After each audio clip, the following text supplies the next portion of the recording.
कि हमारे घर में बहुत तकलीफें बढ़ गई हैं, बहुत दुख बढ़ गया, बहुत कष्ट, अपार कष्ट बढ़ गया।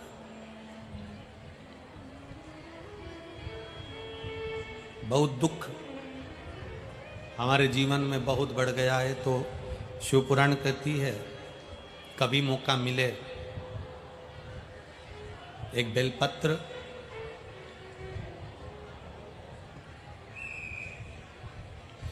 जिसकी डंडी का मुख जहां से पानी बहता है जलाधारी की ओर, समझ में आ रहा है ना?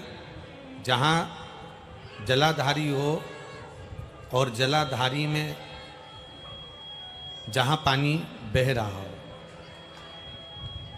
उस पानी बहने वाली जगह पर डंडी का मुख हो जलाधारी। अब समझ लो थोड़ा सा, जैसे ये गोल जलाधारी है, ये शिवलिंग है, यहाँ अशोक सुंदरी है और यहाँ से पानी बह रहा है। ये डंडी का जो मुख होता है,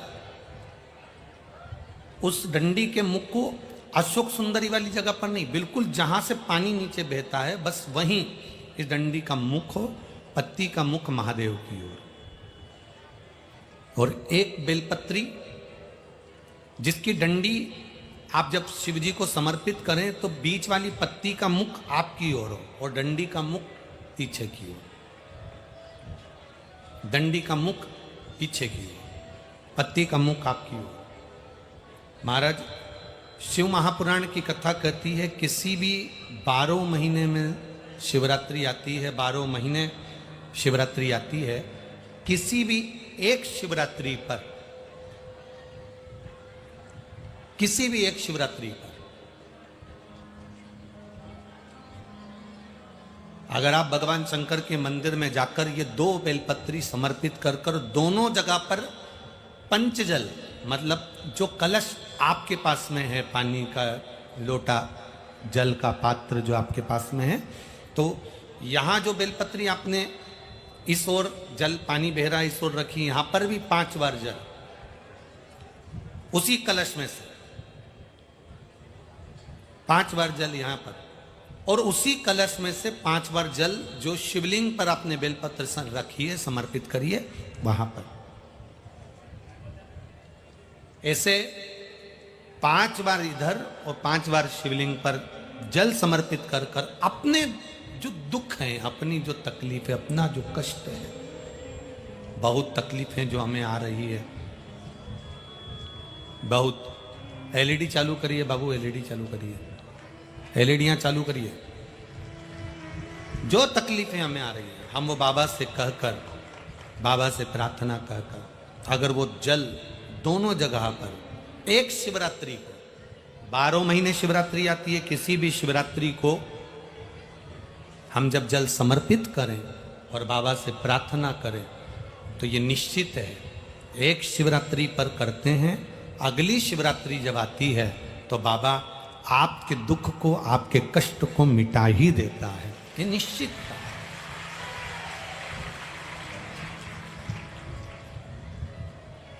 एक बेलपत्र शिवलिंग के ऊपर और एक बेलपत्र बाबा के जलाधारी के सम्मुख,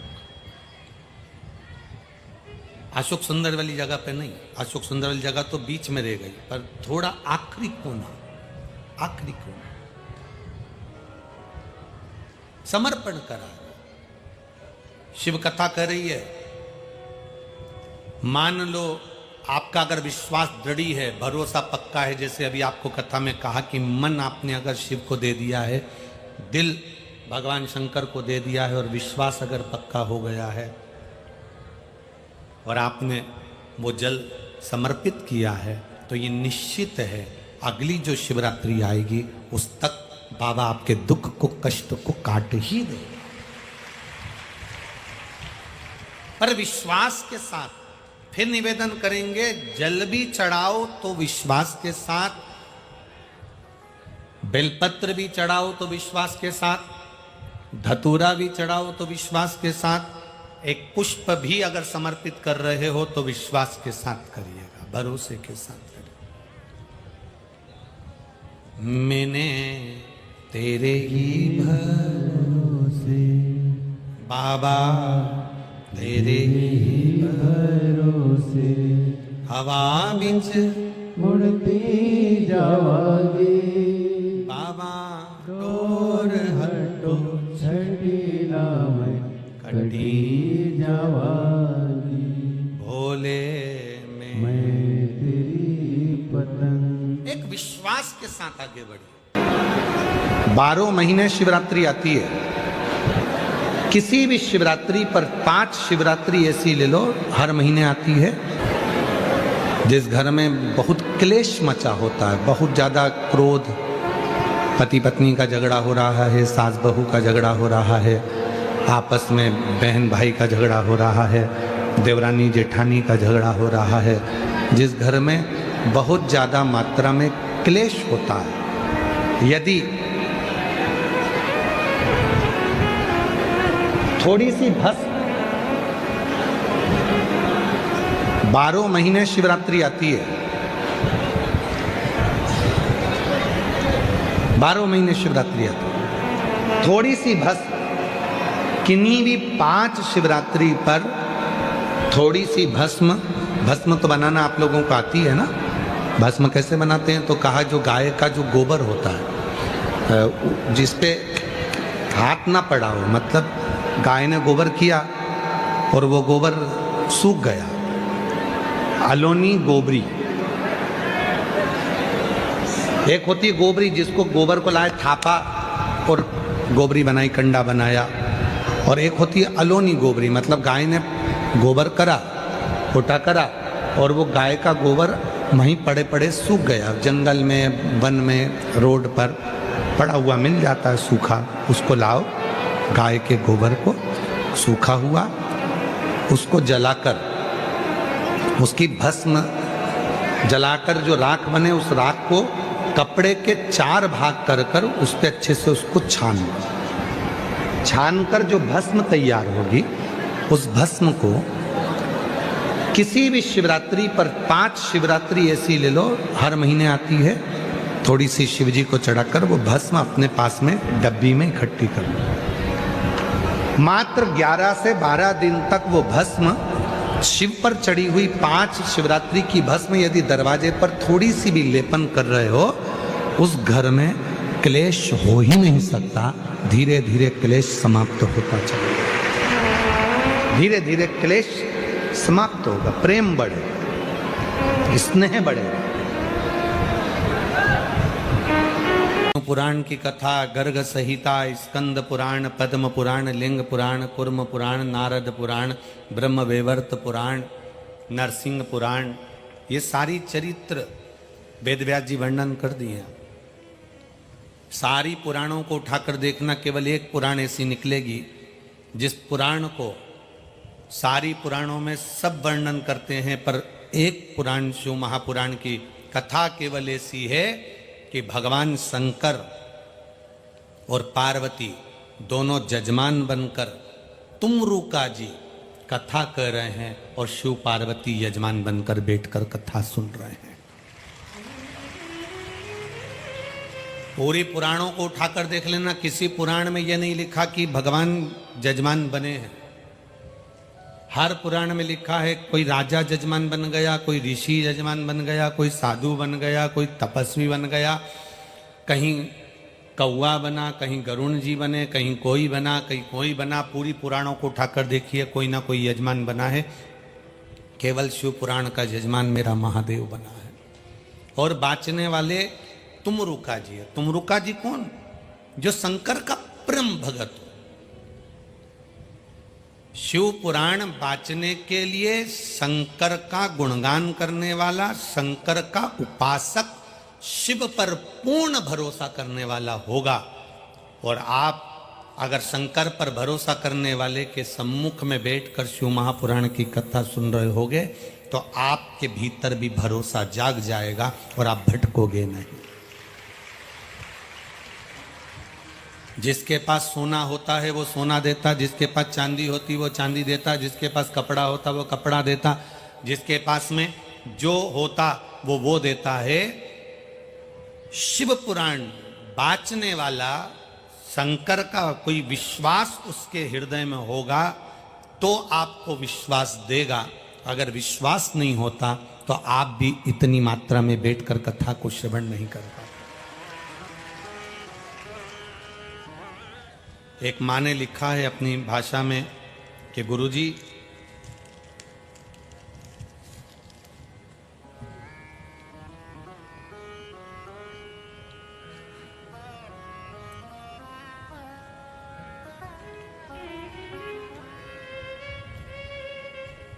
सो सरला खंडेलवाल शेगांव महाराष्ट्र से है। कहीं बैठी हो तो खड़ी हो सकती हैं। सो सरला खंडेलवाल, इन्होंने लिखा है, हम गजानन बाबा के गांव से हैं। पत्र में लिखा 40 से 50 साल हो गए कथा सुनते सुनते, पर जो नजारा आज के समय में देखने को मिल रहा है ऐसा नजारा 50 साल में देखने को नहीं।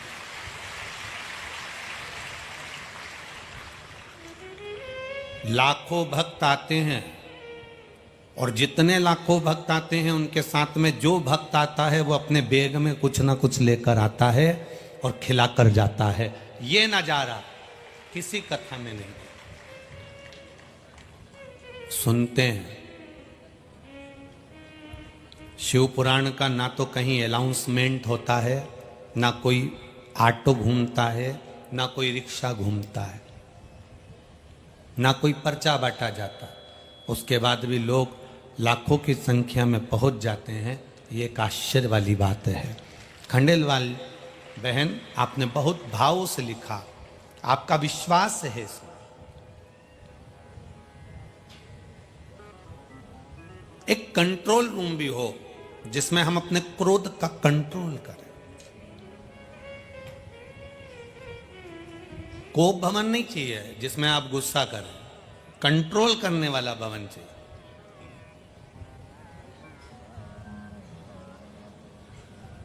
और जब आपने अपने क्रोध पर कंट्रोल करना प्रारंभ, क्योंकि एक चक्कू थोड़ी देर काम करेगा, मर जाएगा, डंडा मार दिया, पत्थर मार दिया, लड़ लिए, झगड़ लिए, गुस्सा कर दिया, क्रोध कर दिया, थोड़ी देर का क्रोध आता है, पर कजन कितने समय को बर्बाद कर कर चला जाता है।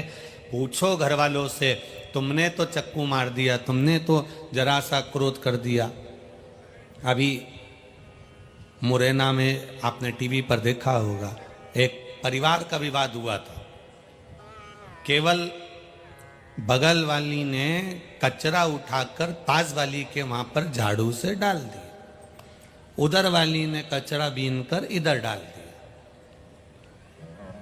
इधर वाली ने इधर डाल दिया, इधर वाली ने इधर डाल दिया। ये विवाद कई साल से चल रहा था, खत्म ही नहीं हो रहा था। आखिरी में हुआ क्या, पति को कहा कि वो पास वाली ऐसी कर रही है, क्रोध आया, लड़ने पहुंच गया।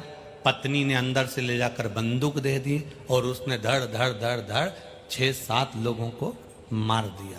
अब क्या हुआ, जिसने बंदूक दी वो भी धरा ही, घर के जितने लोग थे वो भी धरा गए, जिसने मारा था वो भी धरा गए।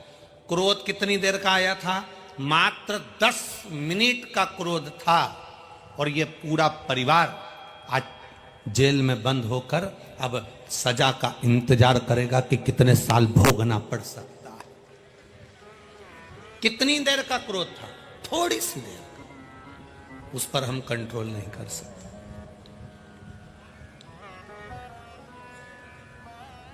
और वो कंट्रोल अगर कंट्रोल रूम में हो जाए तो फिर व्यक्ति का जीवन नश्वर नहीं होता। बेटा माँ बाप को चिल्लाकर बात कर लेता है, वो तो चले जाता है, पर माँ बाप से पूछे उसके कितने दिन, उस बात को उसके दिमाग से निकलने में कितने दिन लग जाते हैं, कितने दिन लग जाते हैं, विचार करिए। भाई भाई को अपशब्द कह देता है, उसको दिमाग से निकलने में कितने दिन लग जाते हैं। शंकर भगवान के मस्तक पर गंगा रखी है, कंठ पर विष रखा है, कानों में बिच्छू पड़ा है, गले में सर्प पड़ा है। शिव महापुराण की कथा कहती है, कंठ पर विष होने पर सिर पर गंगा होना यह बहुत कठिन विष है, बहुत कठिन विष। क्रोध आ रहा हो और तुम्हारा मस्तिष्क ठंडा हो, यह बहुत कठिन विष है। अच्छा काम है उसको तुरंत कर लो, बेकार काम है, लड़ाई है, झगड़ा है, बदला लेना है, क्रोध करना है, अहम करना है, किसी को नीचे दिखाना है, किसी को अपशब्द बोलना है, इसको कल पर टाल दो। मैं कल देखूंगा, कल बात करूंगा। तुम्हें लड़ाई करना है ना तो कह देना मैं कल तुझसे निपटूंगा, आज नहीं कल, बस कल पे टाल दो। कल तक वो भी ठंडा, तुम भी ठंडे। भरोसे को दृढ़ बनाओ। गुरु पर किया गया भरोसा, माता पिता पर किया गया भरोसा, परमात्मा पर किया गया भरोसा, शिव महापुराण पर किया गया भरोसा कभी नहीं टूटता, वो निभाता जरूर है। कैसे भी निभाएगा गुरु, कैसे भी निभाएगा परमात्मा। आप लोग तो केवल शिव पुराण में सुनकर जाते हो कि हमने शिव पुराण में सुना था पानी, उसको एक पत्र आया है, जरा सा पत्र है, बड़ा सुंदर है भाव इसमें।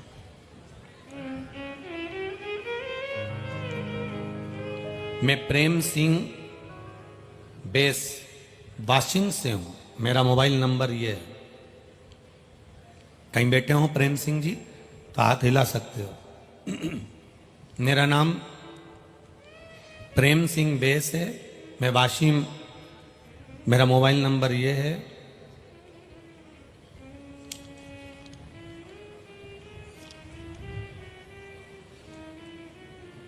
हम 5 बहनें,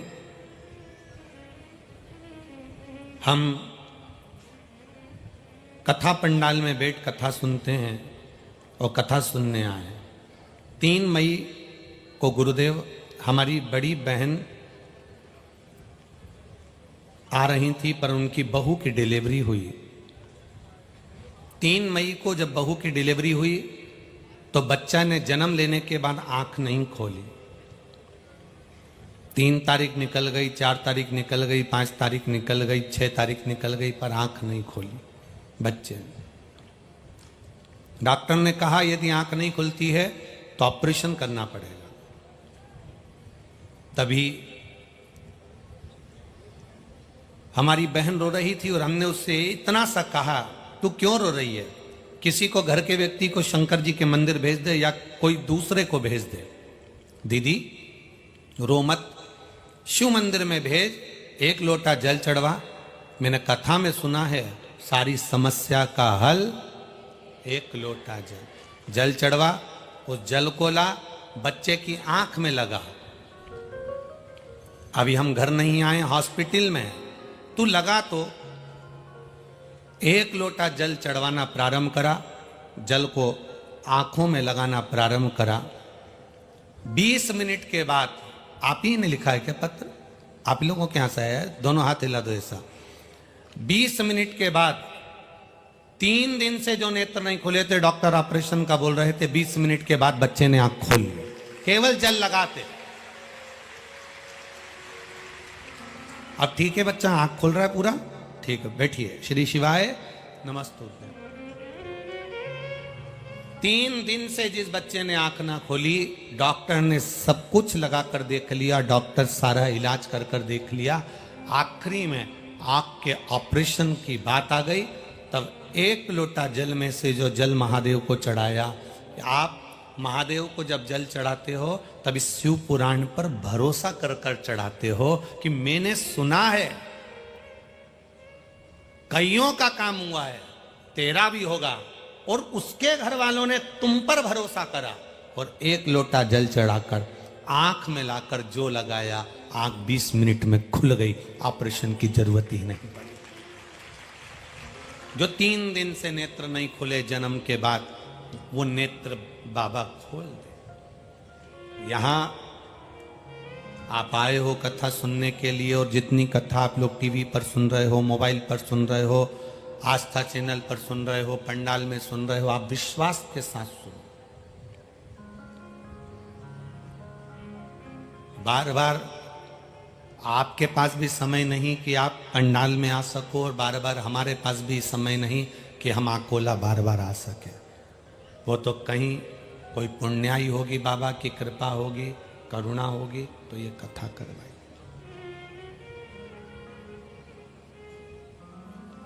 बहुत कठिन है, बहुत।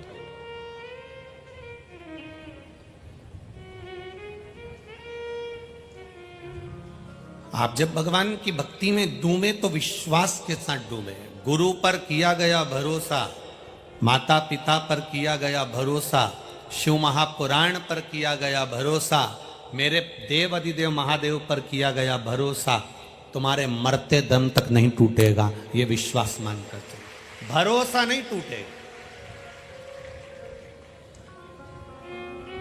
आपने उसको याद किया, वो आया। कितना सुंदर संवाद है।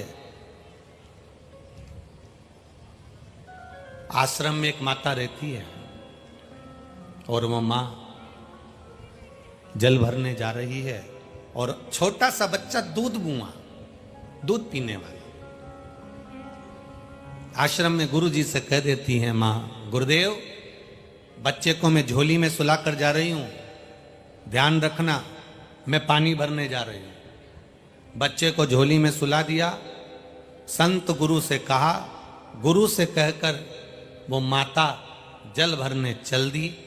थोड़ी दूर माता पहुंची, उसके मन में आया गुरुजी तो सुबह के समय अनुष्ठान करने बैठ जाएंगे, तप करने बैठ जाएंगे, साधना करने बैठ जाएंगे।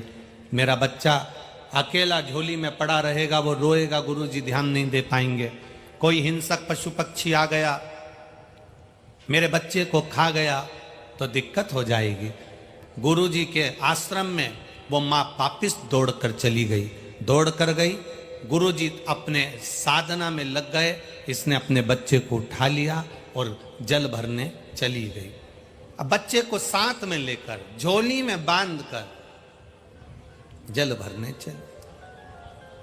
अब जल भरने के लिए जब मां गई, यहां पर गुरुजी के नेत्र खुले। 1 घंटे के बाद जब गुरुजी के नेत्र खुले तो गुरुजी ने बच्चे को देखा, झोली हिलाई, बच्चा नहीं था। गुरुजी खड़े हुए, झोली में देखा, बच्चा नहीं। पूरे आश्रम में देखा, बच्चा नहीं। सबसे पूछा, बच्चा नहीं। बच्चे को ढूंढ ढूंढ कर गुरुजी थक गए। तब गुरुजी ने विचार करा, बच्चा नहीं मिल रहा तो करूं क्या? मेरे भरोसे पर छोड़ कर गई है, मेरे विश्वास पर छोड़ कर गई है। तो गुरुजी ने एक दुर्बा पड़ी थी, उस दुर्बा को उठाया, घास को उठाया, कुशा को उठाया और झोली में डाल दिया। झोली में डाला तो उस कुशा को डालने से एक बच्चा जन्म ले लिया। जब वो माता अपने बच्चे को और पानी लेकर वापिस आश्रम में आई,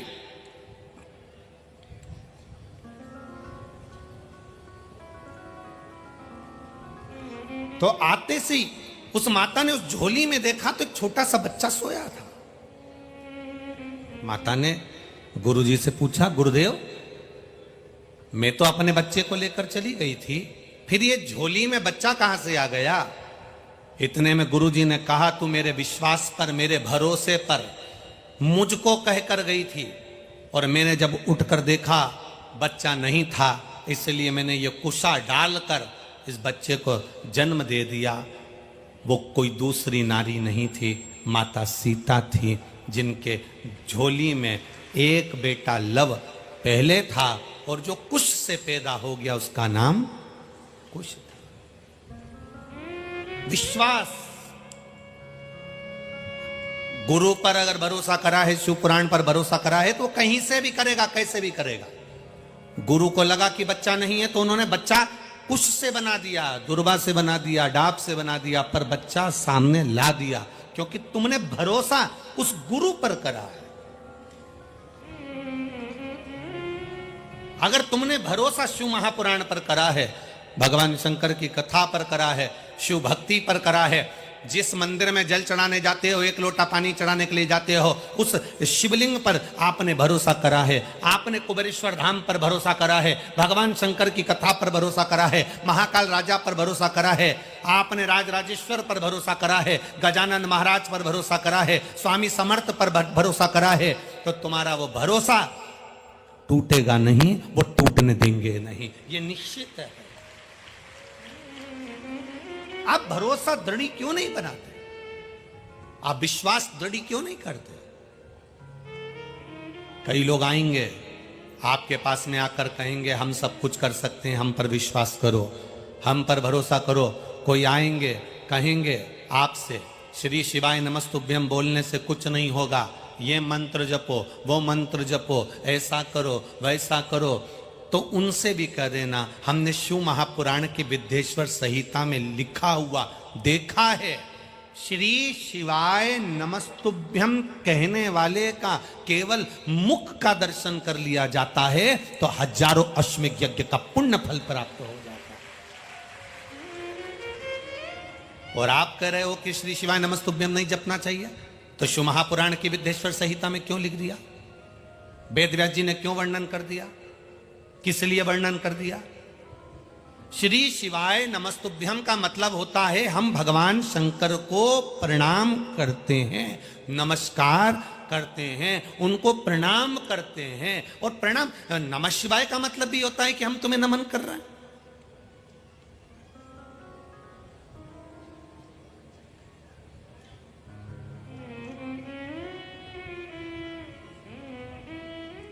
परमात्मा को नमन करना, हर पल हर घड़ी हर क्षण नमन करना।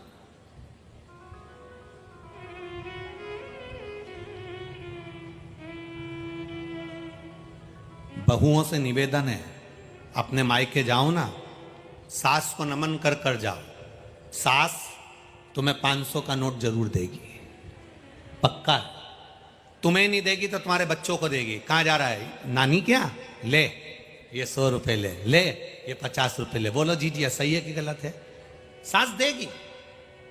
आप नमन कर कर तो जाओ। आप अपनी वाणी से बार बार कहते हो श्री शिवाय नमस्तुभ्यम, श्री शिवाय नमस्तुभ्यम, श्री शिवाय नमस्तुभ्यम। जब बार बार कहते हो, बार बार उच्चारण करते हो, बार बार कहते हो, तो भगवान देवादिदेव महादेव को भी लगता है ये मुझे बार बार पुकार रहा है, मुझे बार बार नमन कर रहा है, मुझे बार बार कह रहा है, ये मेरा फर्ज बनता है कि मैं इसको कुछ ना कुछ विश्वास दृढ़ कर लो अपना। और जब तुम्हारा विश्वास दृढ़ हो जाए, जब तुम्हारा भरोसा दृढ़ हो जाए, समझो जीवन का सबसे बड़ा सुख प्राप्त हो गया, जीवन का सबसे बड़ा आनंद प्राप्त हो गया। मीरा, कर्मा, नामदेव, ध्रुव, प्रहलाद, संत तुकाराम जी, संत एकनाथ जी, संत ज्ञानेश्वर, संत श्री स्वामी समर्थ, संत श्री गजानन महाराज, इनके पास में था क्या? इनके पास में विश्वास था। नामदेव जी को मंदिर के अंदर नहीं जाने दिया, नामदेव जी को उठाकर मंदिर के पीछे पटक दिया। अब मंदिर के पीछे ना तो कोई मूर्ति थी, ना कोई भगवान था, ना कोई पूजन का स्थान था, पर नामदेव जी मंदिर के पीछे पड़े हैं। कुछ भी नहीं था मंदिर के पीछे, केवल मंदिर के पीछे की दीवार थी, पर कुछ था नामदेव जी के पास, तो उनका विश्वास था। उन्होंने कहा ई वे विठ्ठल, ऊ वे विठ्ठल, विठ्ठल बिना भव पार नहीं। तो मंदिर का दरवाजा बदल गया, मंदिर का दरवाजा बदल गया। केवल विठ्ठल विठ्ठल विठ्ठल, विश्वास, भरोसा। कौन कहता है भगवान आते नहीं? कोई द्रौपदी की तरह बुलाते नहीं। कौन कहता है भगवान खाते नहीं? कोई शबरी की तरह खिलाते नहीं। कौन कहता है भगवान सोते नहीं? माँ यशोदा के जैसे कोई लोरी सुनाते हैं। कौन कहता है कि मेरा महादेव सुनता नहीं है? लोग कहते हैं ये पत्थर का शिवलिंग है, ये पाषाण का शिवलिंग है, ये पत्थर की मूर्ति है, ये पत्थर की मूर्ति है। हम कहते हैं दिल से पुकार कर देखना, पत्थर की मूर्ति भी सुनती है, पत्थर की मूर्ति भी श्रवण करती है। दिल से पुकार कर देखना, सुनेगा वो।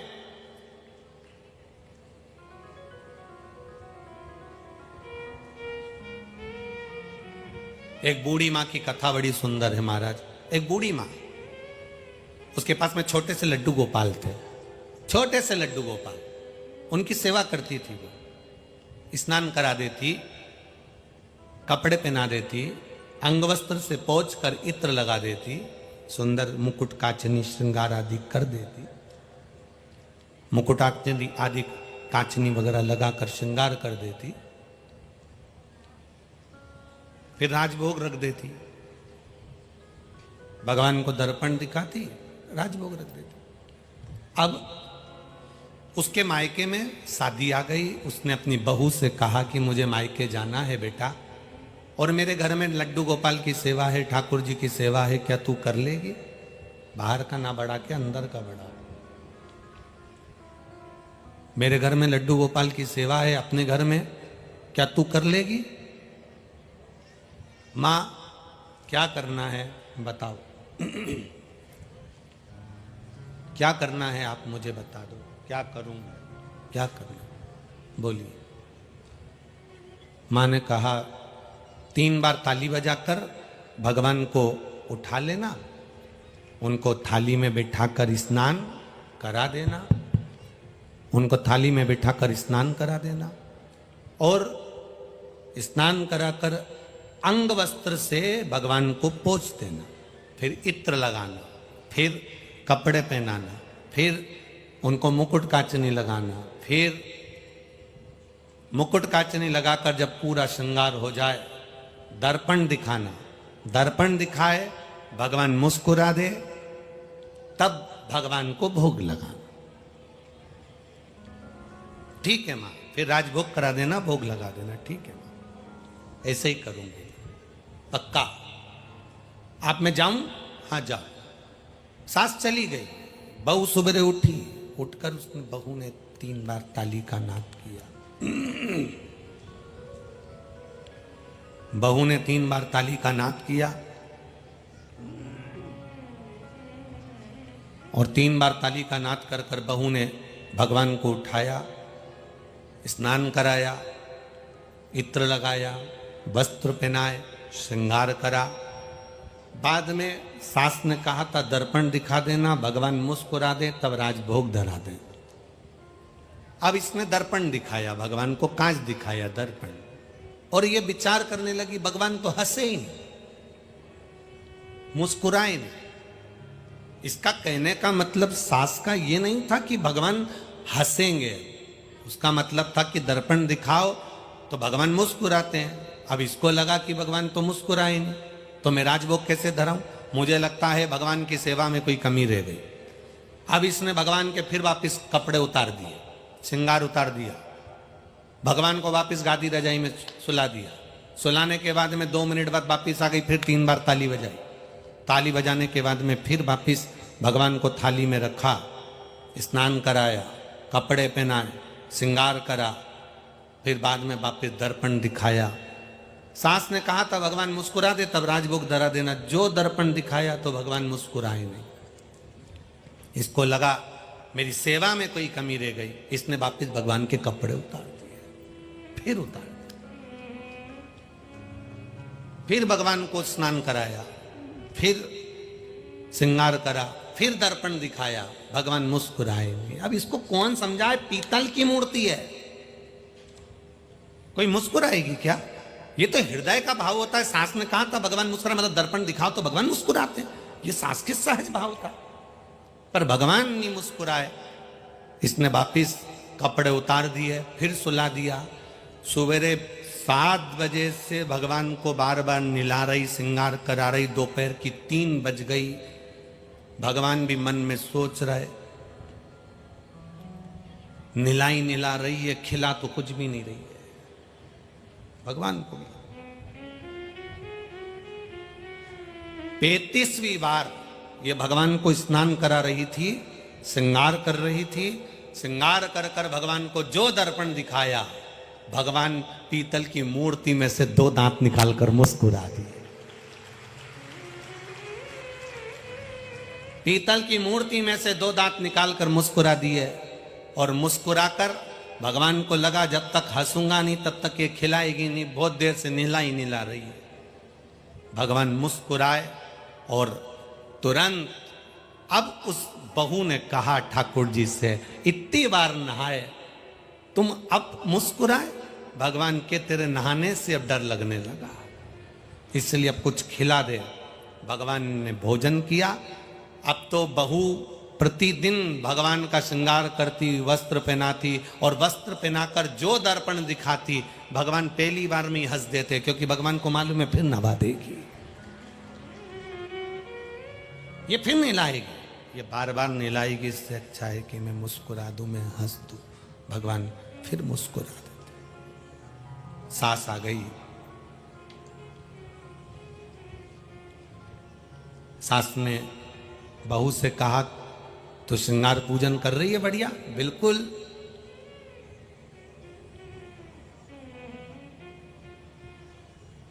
सास सच बोली कि मैं पूजन करने बैठूंगी, अब तू अपना काम कर। सास पूजन करने बैठी, भगवान को दर्पण दिखा रही थी, इतनी देर में बहू पहुंच गई।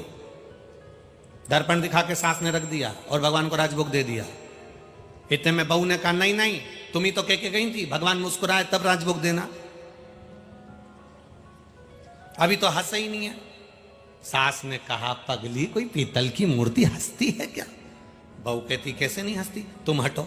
सास को हटा के जो बहू ने दर्पण दिखाया, भगवान फिर दांत निकालकर हंस दिए, फिर हंसे। अब भगवान जैसे ही मुस्कुराए, सास ने बहू को गले से लगाकर कहा, री बेटा, सेवा मैं भी करती हूं और सेवा तू भी करी, पर मेरा विश्वास आज भी ये पीतल की मूर्ति पीतल की ही रही, पर तेरा विश्वास इतना पक्का था कि पीतल की मूर्ति में भगवान है, तो वो प्रकट भी हो गए। आपका विश्वास क्या कहता है? आपका भरोसा क्या कहता है? आपकी दृढ़ता क्या कहती है? आपका विश्वास क्या कहता है? पत्थर की मूर्ति को पत्थर की ही मानोगे तो वो पत्थर की ही रहेगी। पत्थर की मूर्ति को भगवान मान लोगे तो वो भगवान ही रहेगा। आपका विश्वास जो कहेगा, पत्थर की मूर्ति में से वो प्रकट होगा। मानो तो मैं गंगा मां हूं, ना मानो तो बहता पानी। आपका विश्वास क्या कह रहा है? इतने लोग कथा में आए, एक एक व्यक्ति से कोई माइक लेकर पूछ ले कि तुम क्यों आई हो कथा में, लोग कह देंगे हमारा विश्वास है। हम जानते हैं, हम अगर कथा सुनने आए हैं, हम इतनी दूर चलकर उसके दरवाजे तक आए हैं, तो एक ना एक दिन वो भी हमारे दरवाजे तक जरूर आएगा। ये हमारा विश्वास है, ये हमारा भरोसा कर रहा है, ये हमारी दृढ़ता कर रही है, ये हमारा विश्वास कर रहा है। हम उसके दरवाजे तक पहुंचे हैं तो वो हमारे दरवाजे तक आएगा। खाली न जाता दर से तुम्हारे, मैं भी खड़ा हूं नन्ही बाह पसारी, अपने हृदय लगा लो, गिरा जा रहा हो, उठा लो, उठा लो प्रभु अपने दर से, अब तो न टालो, गिरा जा रहा हो, उठा लो, उठा लो। आप उसकी शरणागति विश्वास के साथ जब ग्रहण करें, आप उसकी शरणागति जब भरोसे के साथ ग्रहण करें, बढ़ाओ उसकी शरणागति आप विश्वास और भरोसे के साथ जब ग्रहण करें तो आप ये मान कर करना कि हमारा शिव हमारे साथ है, हमारा शंकर, हमारा ओघड़दानी, हमारे शिव, हमारे बाबा, हमारे भोलेनाथ हमारे साथ है।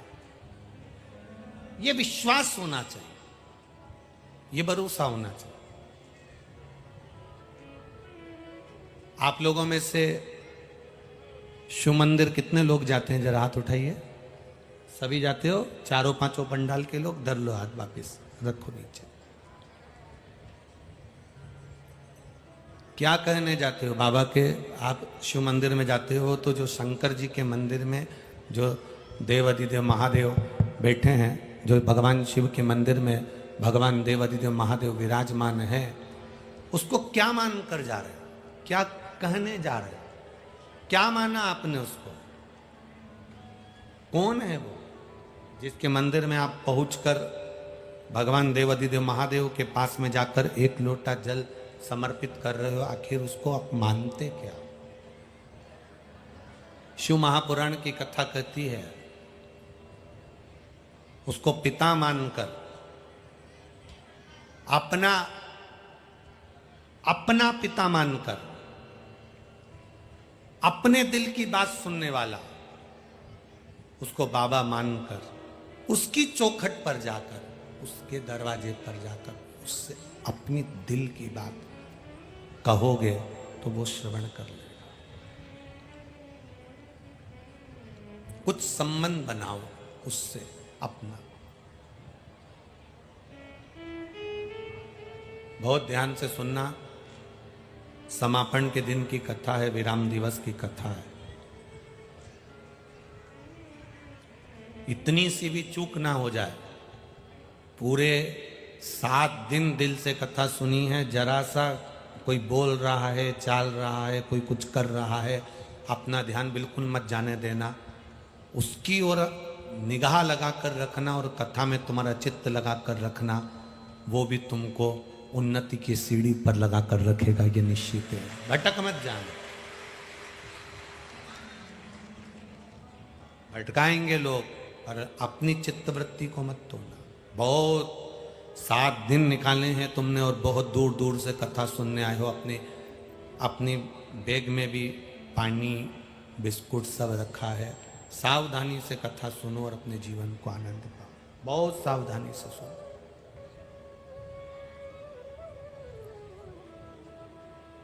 शिव कथा कह रही है, भगवान शंकर का संवाद कर रहा है, शिव महापुराण की कथा कर रही है।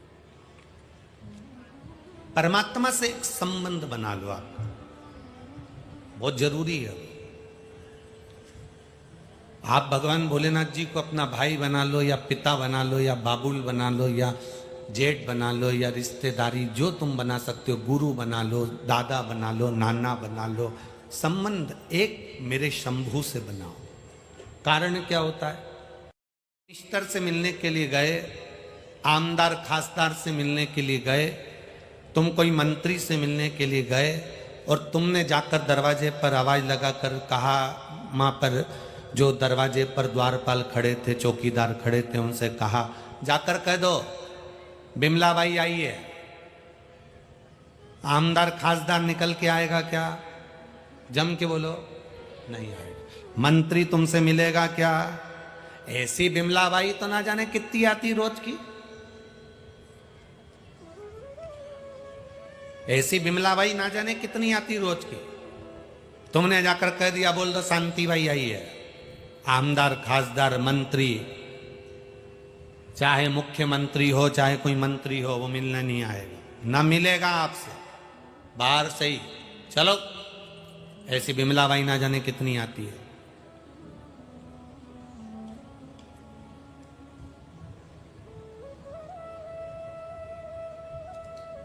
कितनी आई है? ना पिंपल्स ना डार्क स्पॉट्स, तो फिर रोज रोज लैक्टोकैलामाइन लोशन क्यों? अब ऑयली स्किन प्रॉब्लम्स का वेट नहीं, उन्हें अवॉइड करो। रोज सुबह मुंह धोने के बाद लैक्टोकैलामाइन लोशन लगाओ। इसका kaolin clay excess oil absorb करे, zinc oxide pimples dark spots दूर रखे और ग्लिसरीन स्किन को मॉइस्चराइज रखे। पाओ clear matte skin. Lacto Calamine oily skin care expert.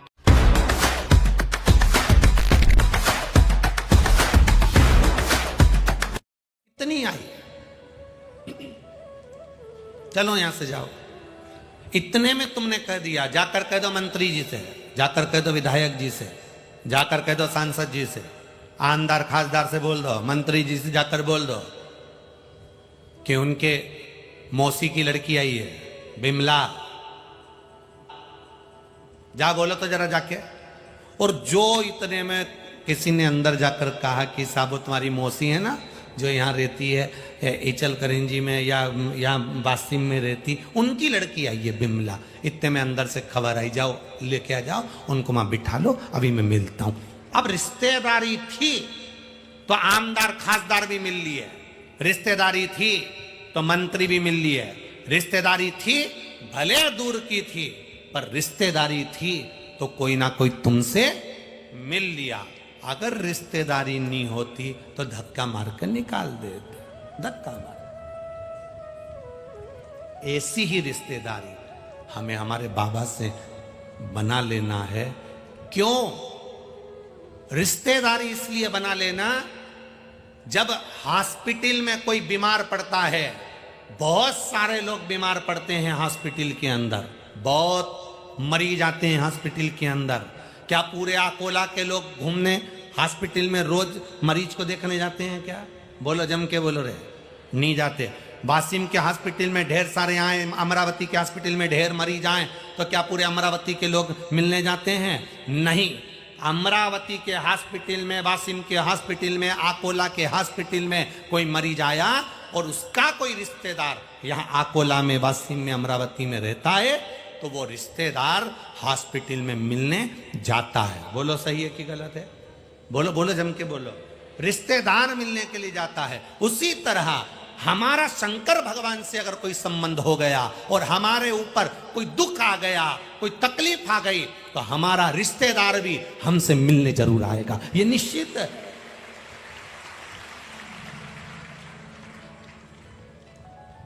हमारा रिश्तेदार हमसे मिलने आए। वो लाइन, मेरे बाबा दया करना, मैं तेरे भरोसे हूँ, ना घर के भरोसे हो, ना परिवार के भरोसे हो, ना इनके भरोसे हूँ, ना उनके भरोसे हो, मेरे बाबा दया करना, मैं तेरे भरोसे हूँ, मेरे बाबा झोली भरना, मैं तेरे भरोसे हूँ। दुनिया देती ताने, मुझे ठोकर भी मारी, दुनिया देती ताने, मुझे ठोकर भी मारी, मेरे बाबा जल्दी आना, अब तेरी है बारी, मेरे बाबा जल्दी आना, अब मेरी है बारी, मेरे बाबा दया, मैं तेरे भरोसे हूँ। संबंध बना लो, उससे एक रिश्ता बना लो। हम उसको बाबा कहते हैं। बोल बम का नारा है, हम उसको बाबा कहते हैं। बाबा का मतलब 3 मतलब होते हैं। बाबा का मतलब छोटा भी होता है, बेटा भी होता है। बाबा का मतलब पिता भी होता है। बाबा का मतलब घर का बड़ा भी होता है। सब में वही दिख जाए। बाबा का मतलब मेरा देव अधिदेव महादेव हो। बाबा बोल बम का नारा है और बाबा एक सहारा। हमने उसको बाबा माना, ये व्यासपीठ ने उसको बाबा माना, इसलिए हम उसके लिए कह देते हैं बाबा एक सहारा। हमने उसको बाबा माना। बाबा का मतलब है जब हंसी मजाक का टाइम आ जाए तो वो बाबा बनकर हंसी मजाक भी कर ले। जब भरण पोषण का समय आ जाए तो वो पिता मेरा भरण पोषण भी कर ले। और जब दुख की घड़ी आ जाए तो माँ अपने बेटे को, बाप अपने साथ अपने बेटे को आंचल की छांव कर लेता है, वैसा ही हमारी भी छाएं कर दे। दुख की घड़ी में उसको हमें संभाल। पशु मरता है, उसके तन को कपड़े से नहीं ढकते। कुत्ता मरता है, उसके तन को कपड़े से नहीं ढकते। यहाँ पर आकोला में ढकते हैं क्या? कुत्ता मरे तो उसको कपड़े से, बोलो बोलो जम के, नहीं। पशु पक्षी जानवर कोई भी मरे, कुत्ता मरे, भैंस मरे, जीव मरे, कोई मरे, कौवा मरे, पक्षी मरे, उसके तन को कभी कपड़े से नहीं ढका जाता। केवल एक मनुष्य मरता है तो उसको कपड़े से ढक देते हैं, क्योंकि ये इतना पाप करा होता है कि इसको खुला नहीं पटक सकते, इसको ढक कर रखा जाता है। इतना पाप मनुष्य करता है, इतना पाप करता है कि मरने के बाद इसको कपड़ा ढकना जरूर होता है। जीव जंतु पाप नहीं करते, इसलिए उन पे कपड़ा नहीं ढका जाता। कपड़ा हमेशा बुरे पे ही ढका जाता है कि कर्म बुरा करा है तो ढक के रखो। केवल मुंह खुला रखते हैं मरने वाले का, बाकी का सब ढक के रखते हैं। कर्म बेकार कर दिया। जिंदगी भर पाप करा, छल करा, कपट करा, बेईमानी करी इधर उधर, इसको टोपी पिरा, उसको टोपी पिरा, ये कर वो कर, ना जाने कहाँ कहाँ से बटोर कर लाना, क्या शब्द कह देना, अहंकार में जी लेना, कितना आड़ा टेढ़ा कर लेना। आखिरी में मरेगा तो कपड़े से ढक दिया जाएगा। स्त्री मरे लाल कपड़े से ढक देते हैं, और पुरुष मरे तो बोलो बोलो जम के सफेद से ढक देते। ढकते जरूर है। हॉस्पिटल में मरा तो हॉस्पिटल से ढककर भेजेंगे कि इतना पाप करा है शरीर ने, इसको ढक दो रे, कपड़े से ढक दो। जानवर पाप नहीं करता, पशु पक्षी पाप नहीं करता, वो झूठ नहीं बोलता, वो प्रपंच नहीं करता, वो छल नहीं करता, इसलिए उनको मरने पर कपड़े से नहीं ढका जाता। पर मानव इतना पाप कर जाता है कि उसको कपड़े से ढकना जरूर होता है। ढाको, इसको ढक दो। बहुत झूठ बोला है इसने, बहुत कपट करा इसने, बहुत प्रपंच, बहुत बेईमानी करी।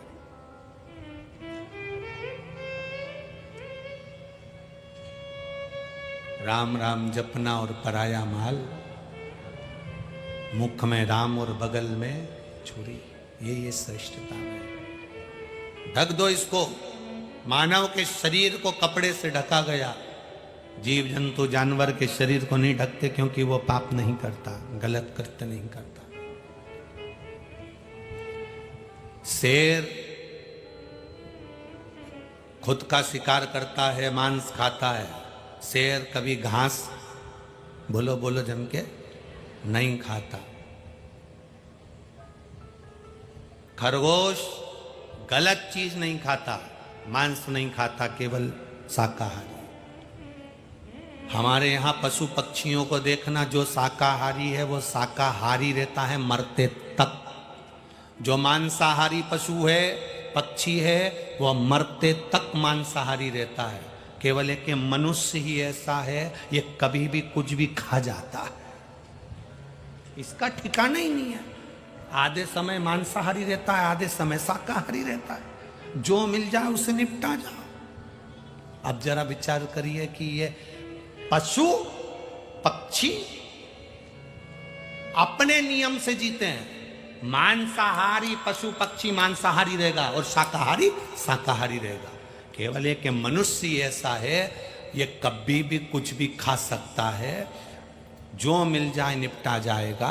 ठेले पर गया तो चाउमीन मिल गई तो चाउमीन, और मालूम पड़े कहीं वेज कहीं कुछ कहीं नॉन वेज, जो मिल जाए वो खा जाएगा।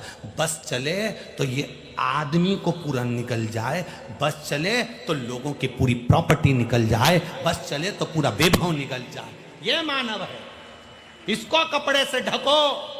ये जैसे ही मरे तो हॉस्पिटल में मरा तो हॉस्पिटल में कपड़ा ढक दिया, घर में मरा तो घर में उसको कपड़ा ढक दिया, क्योंकि इसने पाप बहुत करा है। इसको कपड़े से ढक कर रखो, कपड़े से ढक।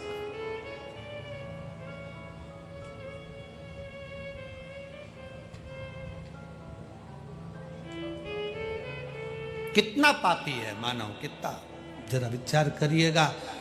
बहुत सावधानी की जिंदगी जीना रही मेरी जीजियों। शंकर जी से एक रिश्ता जोड़कर चलना। हमने उसको बाबा मनाए है तो आप भी बाबा मान सकते हो। बाबा, हम जब व्यासपीठ पर यहाँ आते हैं तो उसको कहकर आते हैं, चलना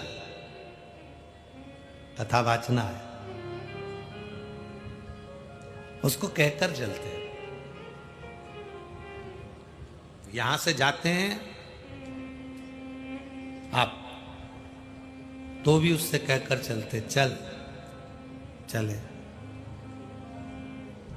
आपसे भी निवेदन है, आप जब अपने घर से, तुम्हें लग रहा है व्यापार नहीं चल रहा, दुकान नहीं चल रही, तकलीफ आ गई, बच्चों का विवाह नहीं हो रहा, बच्चों की शादी नहीं हो रही, संतान नहीं हो रही, आपको लग रहा है तकलीफें बहुत ज्यादा है। क्यों तकलीफ है? क्योंकि वो तकलीफ को तुमने अपना बना कर रखा। मेरे बच्चे की शादी नहीं हो रही, क्यों नहीं हो रही? क्योंकि तुम्हारे मुख से जब भी निकलता है एक ही शब्द निकलता, मेरे बच्चे की शादी नहीं हो रही, मेरे बेटे की शादी नहीं हो रही, मेरी बेटी का संबंध नहीं हो रहा, इसका संबंध नहीं जम रहा। तुम्हारे मुख से यह निकलना चाहिए, बाबा अब ये मेरा नहीं है, अब ये तुम्हारा। कभी मत क्यों कि मेरे बेटे की शादी नहीं हो रही, उससे जाकर कह दो तेरे बेटे की शादी कब करेगा, अब कर देगा वो। क्योंकि तुमने अपना ट्रेडमार्क हटा लिया कि मेरे बेटे की शादी नहीं हो रही, तुमने अपना ट्रेडमार्क हटा लिया और तुमने कह दिया बाबा तेरी बेटी की शादी नहीं हो रही है, बाबा तेरे बेटे की शादी नहीं हो रही है। बहुत लोग हंसेंगे, तेरी बेटी है, मंदिर आती है, जल चढ़ाती है, तुझ पर बहुत भरोसा करती है, तेरी बेटी की शादी नहीं होगी तो तू सोच जरा, विचार कर। कितना सुंदर संवाद है।